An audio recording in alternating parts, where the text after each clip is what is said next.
What's going on, everyone? Welcome back. Today we have got our Week 9 NFL game picks, outright versus the spread, along with our locks of the week. And if you enjoy the content, hit that like button, subscribe. Also, check out the website at adpfantasy.com. Become a part of the free newsletter. Join the community. Get early access to these NFL game breakdowns along with fantasy advice. Become a member and get personalized fantasy advice on top of that.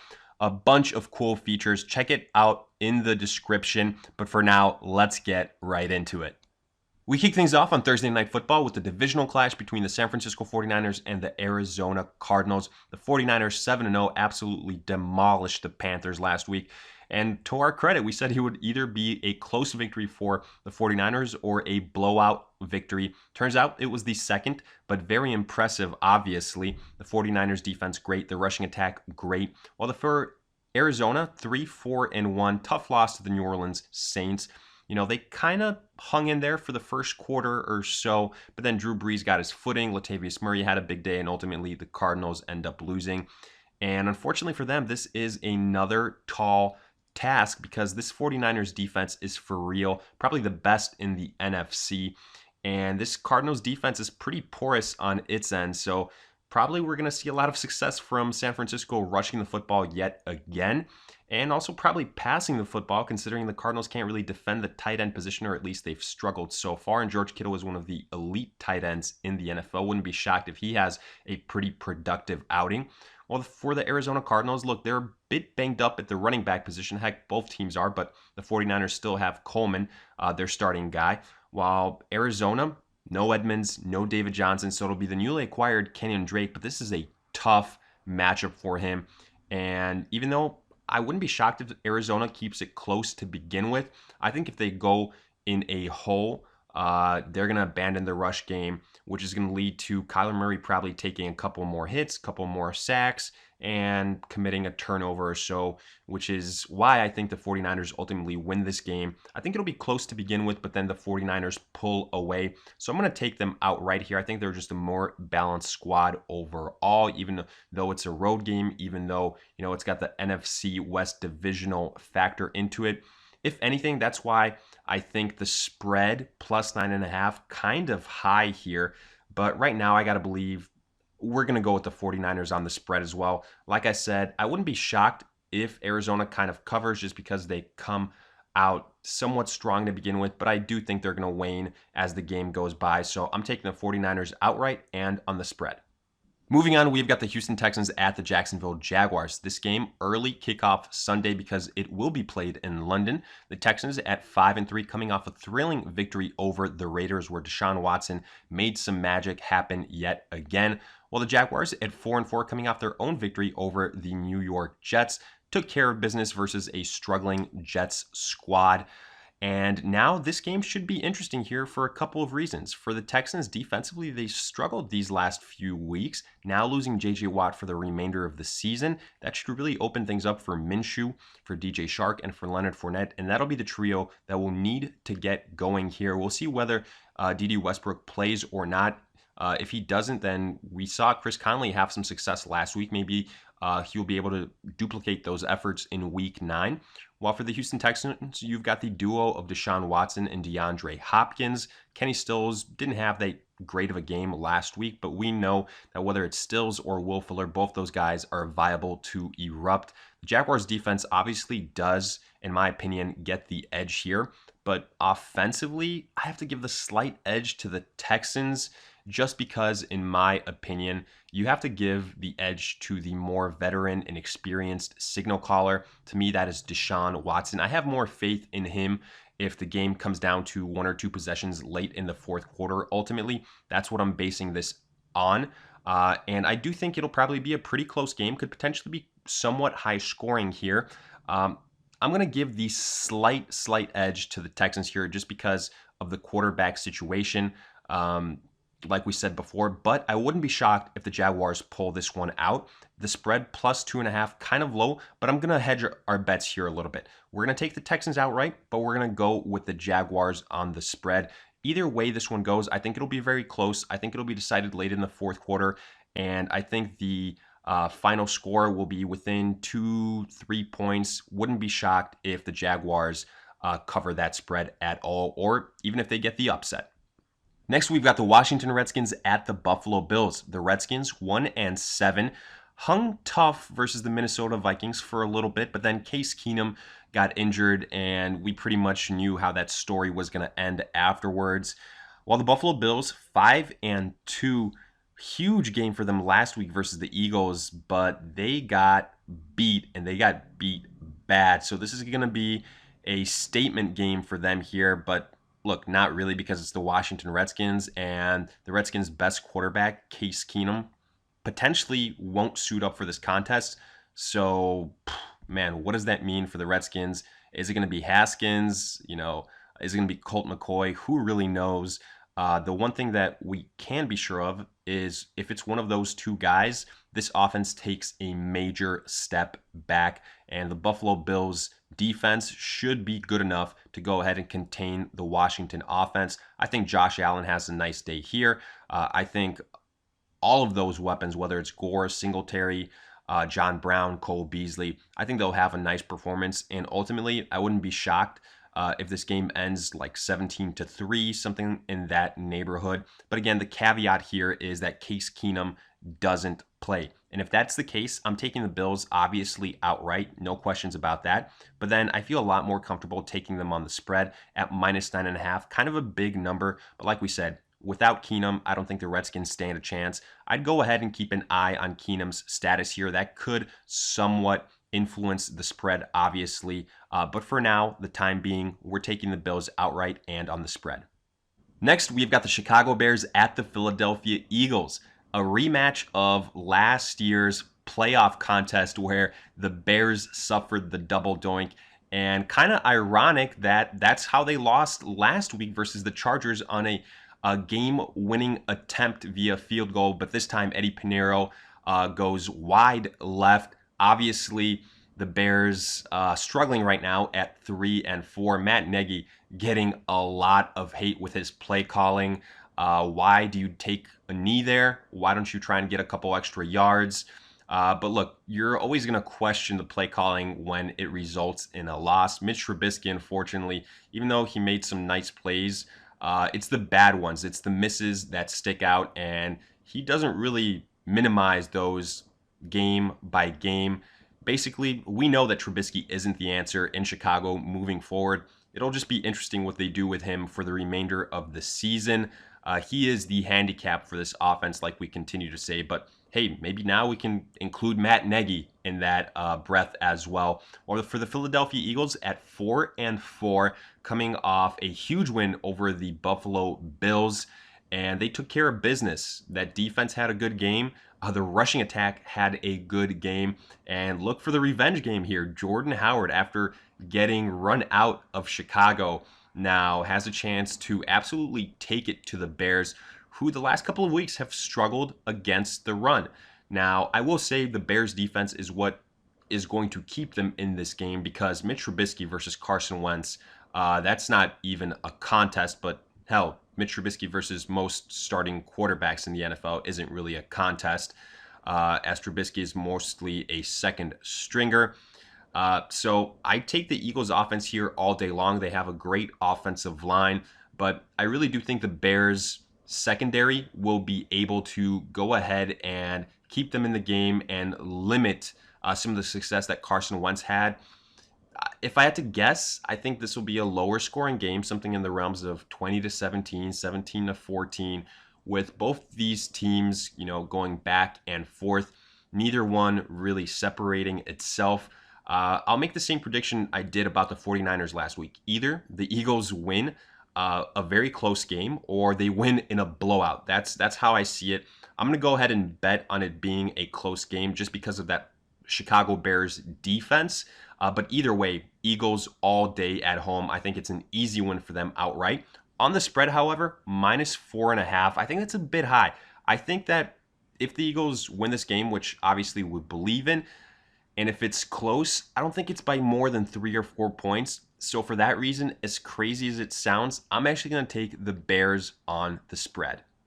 Continuing on, we've got the Tennessee Titans at the Carolina Panthers. The Titans 4-4. Nice victory. Second one in a row with Ryan Tannehill under center, beating the Tampa Bay Buccaneers last week, even though the Bucs kind of gave them a scare late in that game, but ultimately too many turnovers from Jameis Winston yet again. Well, the Carolina Panthers 4-3 after getting just destroyed by the 49ers. There's really no other way to put it. It was the best defense that Kyle Allen has faced. No questions about that since he's been under center. And you saw what happened. And I'm kind of glad it happened, to be honest with you guys, because now we can finally put an end to all these Kyle Allen versus Cam Newton talks, because it's clear to see, even though Kyle Allen had that nice run, 4-0, 5-0, whatever, Cam Newton elevates this offense when he's healthy, obviously, to another level. Because with Kyle Allen, the Panthers are a run-first team. It's Christian McCaffrey or bust. And even though he had a productive day, ripped off a couple of big runs, he couldn't do all of that himself. Too much heavy lifting when you're down by 20 or 30 points to ask your running back to go ahead and dig you out of that. And the defense of the Panthers got exposed. Look, they absolutely had their ball run down their throats. I will say, I think they're going to have a bounce back effort here. And Ryan Tannehill, look, he's prone to some turnover happy games.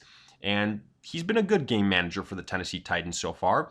Now, I will say, I think he's a better piece for this offense than Marcus Mariota. He does elevate those pieces a little bit more so. But still, he has some of those similar turnover issues that Marcus Mariota can have from time to time. Maybe Tannehill just has them less often. Point I'm trying to make is I wouldn't be surprised if we see some of those issues come up here, because I do think we're going to see a bounce back performance from the Panthers, specifically defensively. Let me highlight that. Offensively, it's a crapshoot because this Titans defense, it's pretty good as well. And Kyle Allen doesn't have the same type of offensive pass catching threats as a Jameis Winston last week. He can't really air it out that much. Like we said, it's the short passes to Christian McCaffrey for the most part. So I wouldn't be shocked if this is a lower scoring game, something like 20-17. And I will give the slight edge to the Carolina Panthers just because I think they can go ahead and take advantage of Ryan Tannehill more so than the Titans can of Kyle Allen. I think, look, this plan is simple for both these teams, actually. It's run the football, have a game manager at the quarterback position. You don't really have any pass catchers that are lethal. Greg Olsen is the one for the Panthers that really needs to get involved here. The Titans can be beat by the tight end, and Greg Olsen is still a very viable tight end that's healthy, that's just not being utilized because of the quarterback situation of the Panthers. If it was Cam Newton here, he would be feeding the ball to Greg Olsen. That's what needs to happen for the Panthers. I have some faith that they'll go ahead and give him more looks because the amount of targets and yardage that he's gotten the last few weeks with Kyle Allen is just unacceptable. He's their second best weapon on that offense. They need to get him more involved. I've got some faith in that happening. That's why I give also a slight edge to this Panthers team offensively. So I'm taking them outright here at home. I think they can go ahead, bounce back, get this victory. But on the spread, -3.5. While Kyle Allen has been the quarterback for the Panthers, they haven't really blown out anyone. So I'm actually going to say the Titans keep it close. They'll have a chance to win. But more importantly, that means I'm taking the Titans on the spread. Next up, we've got the Indianapolis Colts at the Pittsburgh Steelers. The Colts 5-2, coming off a clutch game-winning field goal over the Broncos via Adam Vinatieri, one of the GOATs. And it was close, kind of lower scoring, kind of hot and cold performance from the Colts as they've been prone to do this season. We kind of predicted that we might see it. And honestly, it wouldn't be too shocking if it happens yet again in this matchup, as the Steelers' defense has been pretty good these last couple of weeks. They're 3-4, coming off their victory over the Miami Dolphins, where, albeit they kind of were for a scare the first couple of minutes in that game as Miami was leading them, but James Conner got it going. Juju Smith had a nice end to that game, and the Steelers' defense showed up yet again. But Mason Rudolph continues to be a huge question mark. I think it's clear to see he is a second string quarterback. He belongs in that conversation. Definitely not in the starting quarterback category, no matter how much praise the Steelers want to throw his way. And this Colts defense is a lot better than that of the Miami Dolphins. I think they're going to really go ahead and hinder the success of Mason Rudolph here yet again. Now, a big storyline for the Steelers, will James Conner be able to suit up for this game? You know, he avoided a potential big injury in a clavicle issue. It's an AC joint situation instead. So there's a chance he suits up. But even if he doesn't, Jalen Samuels isn't too bad of a second option. He's a great pass catcher. He also has had success filling in for James Conner before. But ultimately, I think this comes down to Jacoby Brissett versus Mason Rudolph. And even though Jacoby Brissett is no Andrew Luck, this is still a no contest. Give me Brissett over Rudolph every single day. I'll take the Colts with that balanced offense, with that great offensive line, and with a defense that's going to cause issues for Mason Rudolph, I believe. So I'll take the Colts on the road to get another victory. I like them outright. The spread plus 1.5 for the Steelers. You know, that's almost nothing. It's way too low, so I'm taking the Colts on the spread as well. Next, we've got the Minnesota Vikings at the Kansas City Chiefs. The Vikings 6-2. Nice victory over the Washington Redskins like everyone expected. It was the Dalvin Cook show and the Minnesota defense stepping up just like we said they would. Well, for the Kansas City Chiefs, 5-3. Look, they gave a fight to the Green Bay Packers, but ultimately Matt Moore is no Patrick Mahomes. But silver lining, the Chiefs did show that they can go ahead and still kind of contend with some other upper echelon teams just because of all the weapons they do have offensively. And I think we might see something similar here yet again for the Chiefs because, look, even though the Vikings defense is really good, Tyreek Hill, Travis Kelce, Mecole Hardman, those guys are no joke. But ultimately, I think Matt Moore will suffer a second straight loss here. The Vikings defense, too good. More importantly, however, this Chiefs defense, we'll see if they get some of the missing pieces from last week to return here. But even if they do, I don't think they'll be able to stop Dalvin Cook. It'll be really interesting to me here because I think Kirk Cousins will have a bounce back game. Thielen likely to return. Stephon Diggs, if Thielen is missing, should have a huge game. Also, Kyle Rudolph. There's a lot of weapons there for Kirk Cousins to succeed. Honestly, if Patrick Mahomes does suit up here, I think that's going to bring out the best in Kirk Cousins. But right now, he is extremely doubtful, so I don't think that'll be the case, which means this Chiefs offense, this Chiefs team is handicapped. And the Vikings probably won't have to put full throttle here to their offense. I think they can go ahead and just ask Dalvin Cook to take care of business.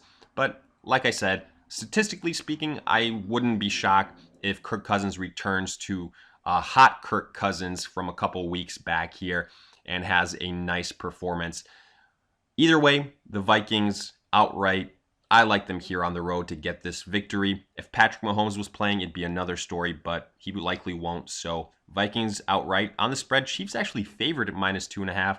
Don't agree with that. So take the Vikings on the spread pretty comfortably there as well.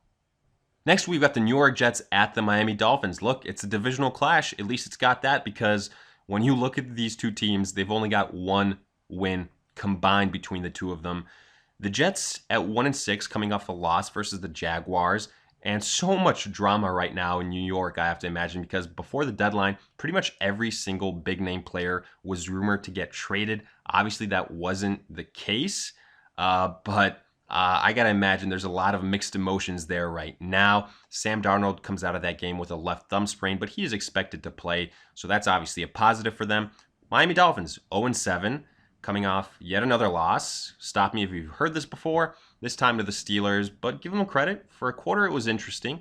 Ryan Fitzpatrick's silver lining is at least the best quarterback the Dolphins have on their roster for sure. He gives them a better chance to win. And the way the Jets have looked right now, is this the week that the Dolphins get their first win of the season?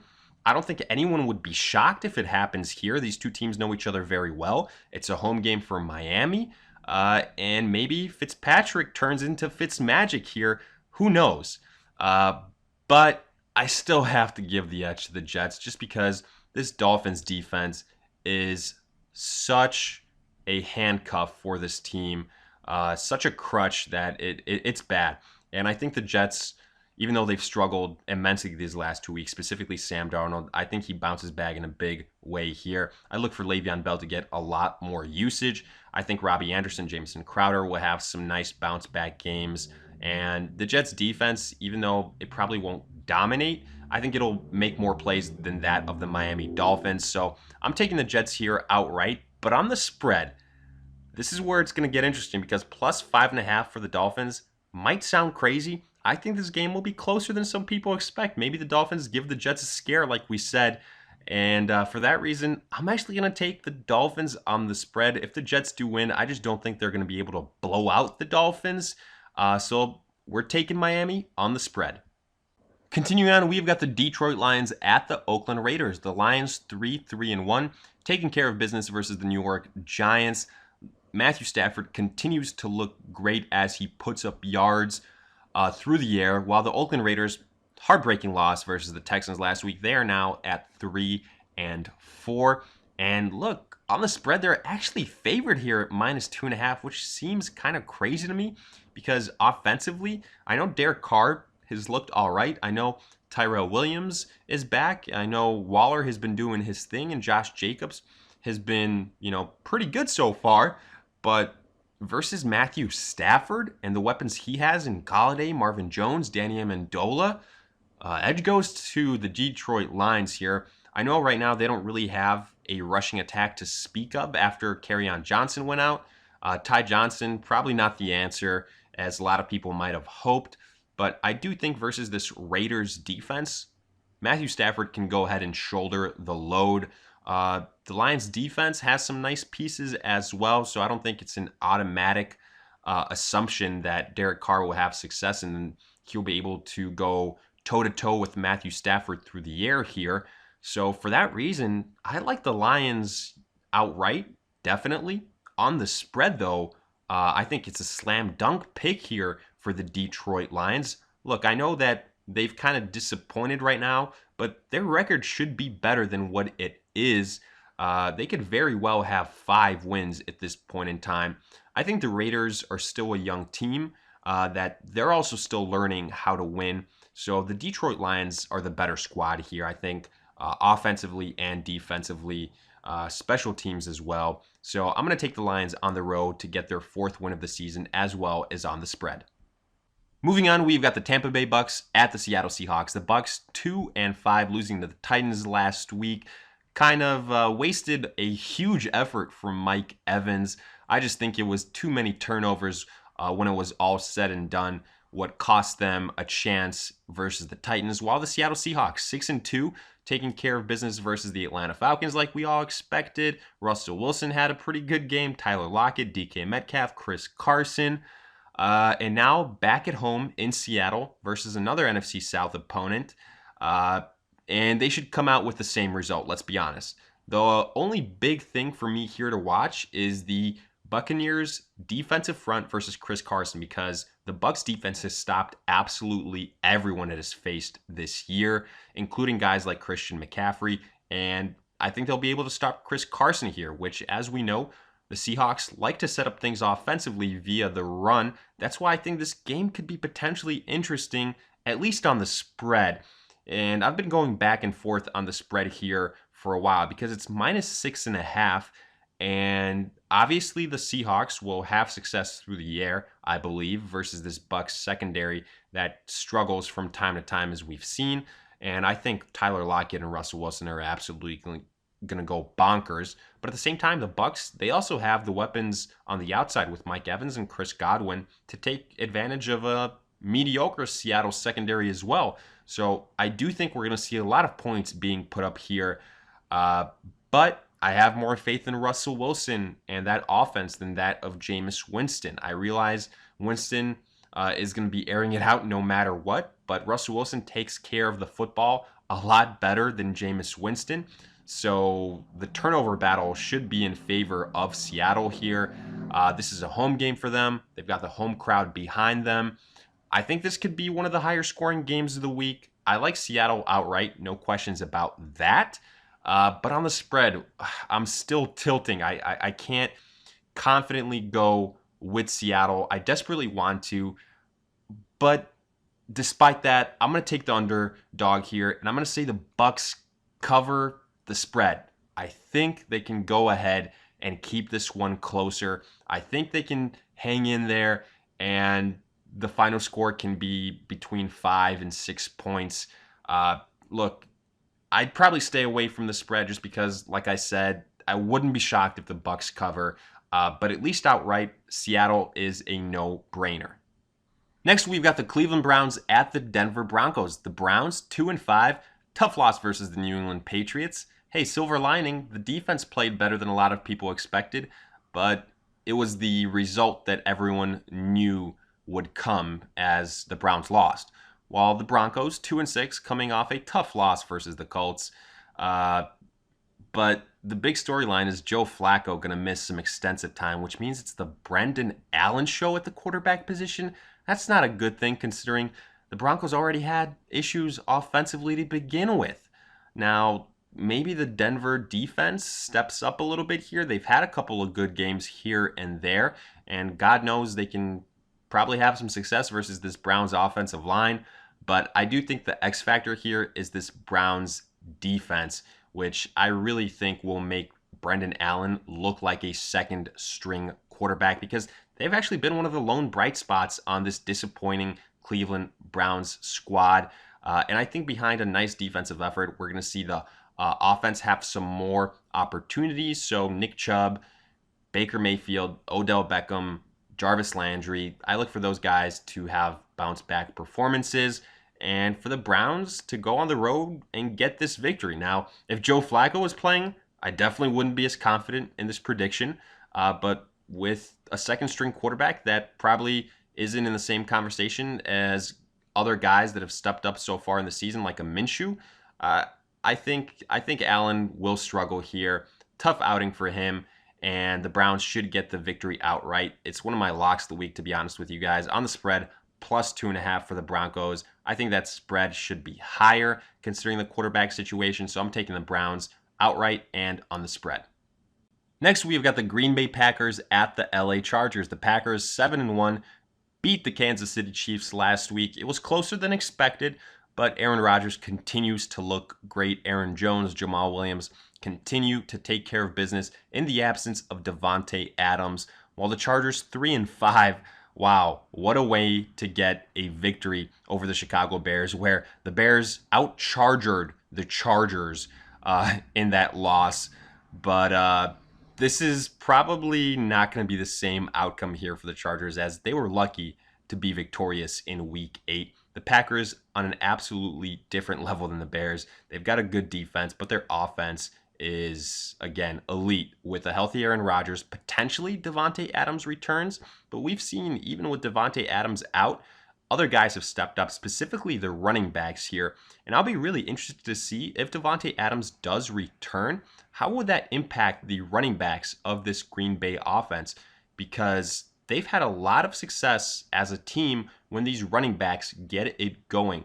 If Davante Adams returns, will that kind of mess up some of that mojo? Will Aaron Rodgers force some more throws to Davante Adams? Will that take away some of the things that the Packers have been doing well at the running back position? It'll be interesting to see, but potentially might be next week. Right now, Davante Adams kind of 50-50, but I don't think the Packers need him to get this victory. For the Chargers, a big storyline here is they lose offensive coordinator from the season so far in Wisenhunt.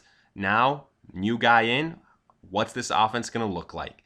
And are they going to run the ball more? Are they going to shift fully to Melvin Gordon? Are they going to give a chance to Austin Eckler? Are they going to just start passing it a bunch? Who knows? We've seen these offensive coordinator changes in the middle of the season kind of as scapegoats to when the team has struggled. They're the first guys to go. Will this have a major impact on the Chargers offensively? We'll see. I could see the Chargers making this game close, but I think right now they have too many issues on the offensive line. The defense has underwhelmed, and how hot Aaron Rodgers has been as of late. all equate to Green Bay going into LA, getting this victory. The spread plus 3.5, a bit low if you ask me. So I'm taking the Green Bay Packers on the spread as well.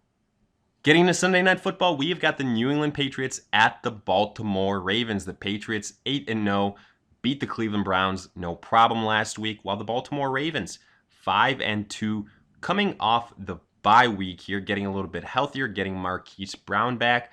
But again, man, who are these people that coming off the bye week, they schedule another team, second time in a row, to face the New England Patriots? It's a tall task. But I will say this could potentially be the toughest test the New England Patriots have faced so far, and maybe the team that has the best shot to spoil the Patriots' perfect season, as the Ravens have had the Patriots' number the last couple of years, specifically in Baltimore. And if there's a quarterback that can go ahead and diffuse some of the success this defense has had, it's Lamar Jackson, because of what he can do with his feet. But make no mistakes about it, he's going to have to be in true MVP form. Like, he's going to have to play perfectly for the Ravens to have a chance in this game, because this Baltimore Ravens defense isn't what it once was, and the Patriots have been taking care of business offensively too. So it's really going to have to come down to Lamar Jackson. He's going to have to be perfect for the Ravens to have a shot here. And we know what Bill Belichick does best. That's take away your best weapon. And without a doubt, that is Lamar Jackson and his legs. So I think this Patriots defense is going to put a spy on Lamar Jackson, throw out some intriguing coverages there, and they're going to limit the success he has, ultimately resulting in a Patriots victory. I do think this will probably be their toughest test so far, but if they get a victory here, soon we're going to be talking about 14-0, 15-0, 16-0 for the New England Patriots. Obviously, that's a long ways away, but you look at some of the opponents they have left, the Baltimore Ravens, definitely one of the tougher outs that will be for this season. But even with all that being said, I think the Patriots are the more complete squad. I'm taking them outright. On the spread, you could convince me the Ravens make it interesting, plus 3.5. I think it's a little bit low, but I'm staying away from the spread on this game. I wouldn't be completely shocked if the Ravens pull off the upset here, just because of the history, how they've played the Patriots. But right now, the historically good Patriots in 2019 have been on another level. So I got to keep riding with them until they show me otherwise. Give me the Patriots outright and on the spread. Finally, getting to Monday Night Football, we have got an NFC divisional clash. The Dallas Cowboys at the New York Giants. The Cowboys 4-3 coming off the bye week. The New York Giants 2-6, losing to the Detroit Lions. But hey, Daniel Jones kept them close, but ultimately a couple mistakes, and he just couldn't keep up with Matthew Stafford, and that Giants defense didn't do them any favors. And I think that's going to be their crutch going forward, other than some of the rookie mistakes that Daniel Jones makes. Now, favorably for the Giants, potentially could get Sterling Shepard back here, but I think Monday night is going to be all about the trio of the Cowboys and Dak, Amari Cooper, and Ezekiel Elliott, because I don't see anyone that can put a stop to any one of those guys from the New York Giants defensive side. Maybe Cooper is held in check if he's not 100% healthy. That's the only thing I can think of. But all signs point to the Dallas Cowboys winning this game. They have the better defense. They've got the better offense. They've got the more experienced signal caller. They win this game outright, definitely. On the spread, plus 7.5 for the Giants. Look, I will say Daniel Jones does air it out pretty well. He's got the weapons offensively around him in Saquon, Evan Ingram, Sterling Shepard, Golden Tate.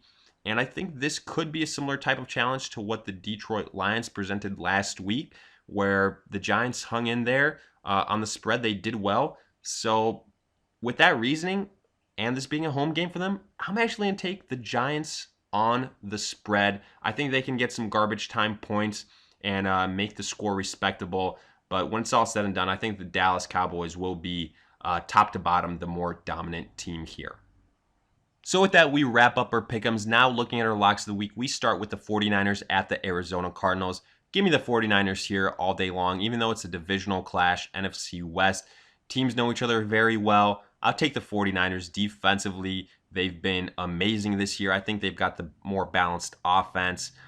Better team from top to bottom. 49ers on the road, get another victory, stay undefeated. Next, Washington and Buffalo. Give me the Buffalo Bills all day. I think this will be the biggest slam dunk pick of the week, especially if Case Keenum doesn't play. That's the one caveat here.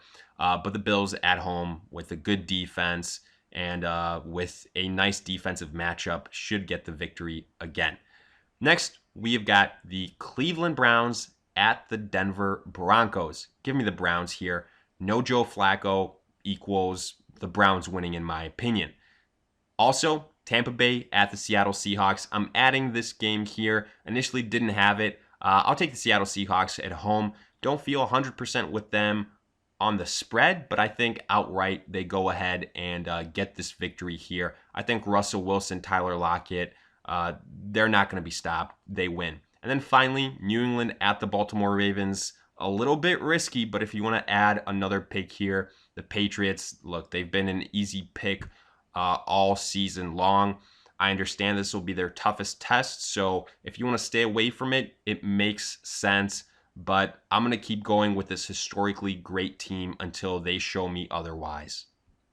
So with that, we wrap up our locks as well. And as always, let me hear it in the comment section. Did you agree, disagree with these picks? Do you guys have any other questions, fantasy related possibly? I'll do my best to answer them. And if you enjoyed, make sure to like, subscribe. Also, check us out at adpfantasy.com. We've got all these videos there. Become a part of the community. Join the free newsletter. Get early access to all of this and potentially become a member. Get personalized fantasy advice at all times. Get all your questions answered. Dominate week in and week out. All the details in the description. But for now, I'll see you guys in future videos.